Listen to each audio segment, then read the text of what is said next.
Somewhere right now, someone is pulling on their fingers one by one, and each one answers with a small, satisfying pop. Maybe it is you. And somewhere nearby, someone is wincing and saying the thing everyone says. Stop that, you'll give yourself arthritis. It is one of the most repeated warnings in the world, passed from grandparents to grandchildren for generations. It is also, as far as science can tell, completely wrong. The strange part is that nobody was even sure what made the sound until researchers filmed it happening inside a living hand. And when they finally looked, the pop turned out to be far weirder than a bone grinding or a joint wearing out. It is a tiny explosion of gas appearing out of nowhere in a fluid you have never seen. Let me show you exactly what happens inside your knuckle in the half second it cracks. Start with what a knuckle actually is.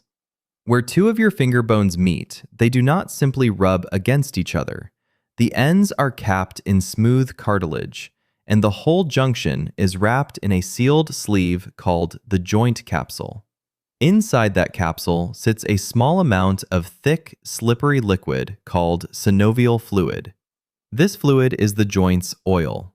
It lets the bones glide almost without friction, and it feeds the cartilage that has no blood supply of its own.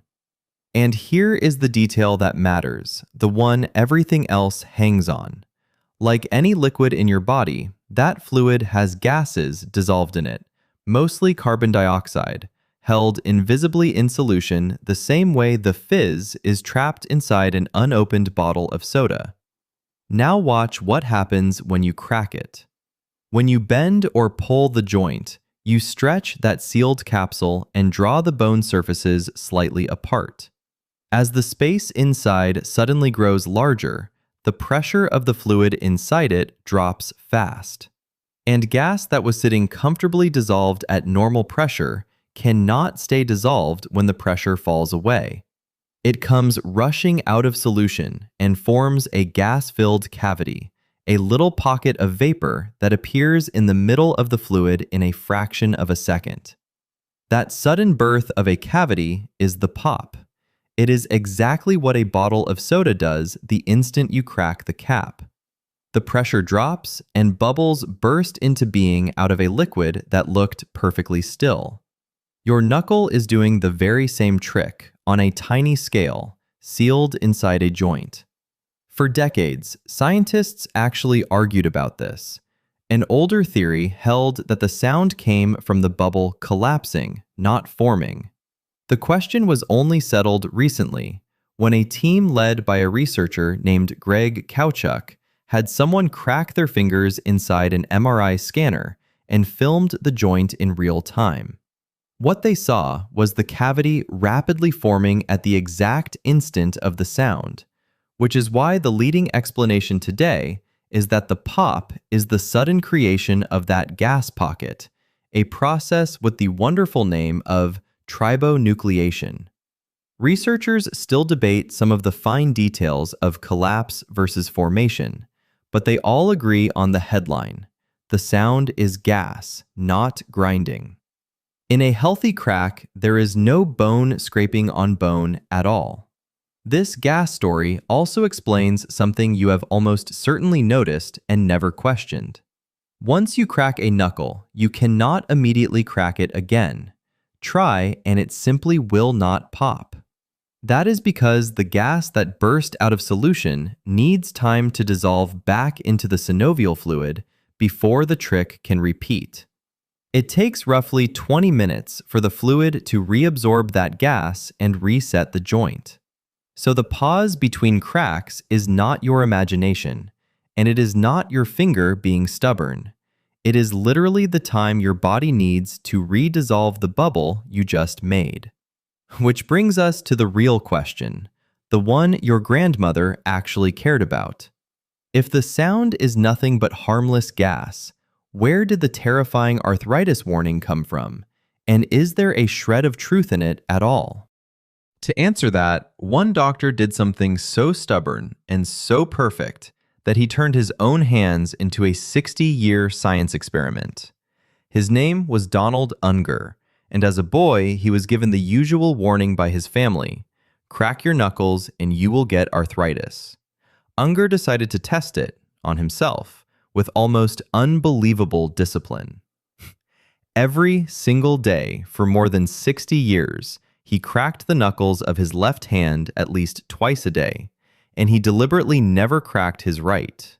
By his own count, his left hand was cracked at least 36,000 times. His right hand served as the untouched control. The same person, the same genes, the same life. One hand popped constantly, and one left alone. It is the kind of experiment nobody else would ever run, because nobody else would keep it up for 6 decades. After all those years, he examined both hands and compared them carefully. The result was clean. There was no arthritis in either hand, and, crucially, no difference between the heavily cracked left and the barely touched right. The hand he had popped tens of thousands of times was no more worn, no more swollen, and no more arthritic than the one he had left alone. He wrote up his one-man study and published it in a medical journal in 1998. And in 2009, he was awarded the Ig Nobel Prize, the tongue-in-cheek honor for research that first makes you laugh and then makes you think. His conclusion was blunt. There is no apparent relationship between cracking your knuckles and developing arthritis of the fingers. And Unger was not just one lucky exception.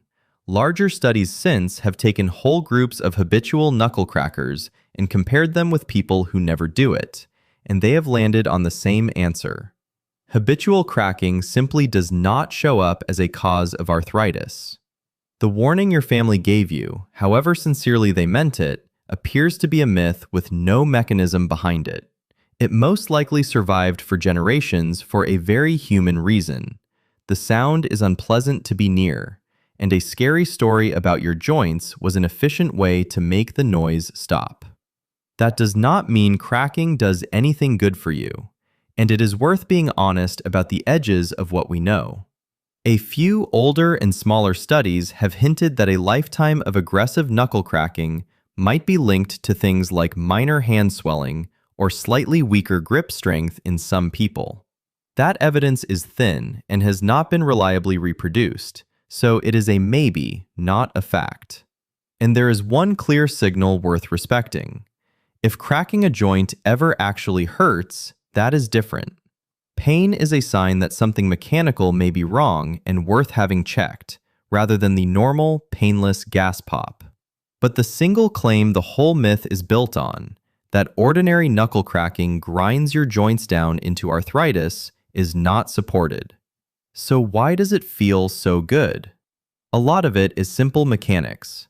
Stretching and pulling the joint until it pops gives the capsule and the tissues around it a small stretch and briefly widens the range the joint can move through, which your body registers as a pleasant loosening, like a tiny reset. Some of it is habit, and the little hit of relief your brain quietly files under "that was satisfying." None of it, as far as the science can tell, is silently wearing your knuckles away. So the next time someone tells you to stop cracking your knuckles before you ruin them, you can tell them what is really going on. You are not grinding bone on bone.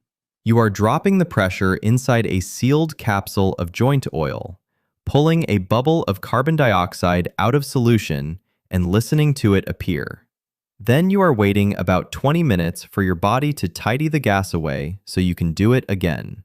One very patient doctor cracked one hand for 60 years to prove it does no harm, and collected an Ig Nobel Prize for the trouble. The habit might annoy the people around you. Your joints, though, are fine. Your body explained. This is Bodyling.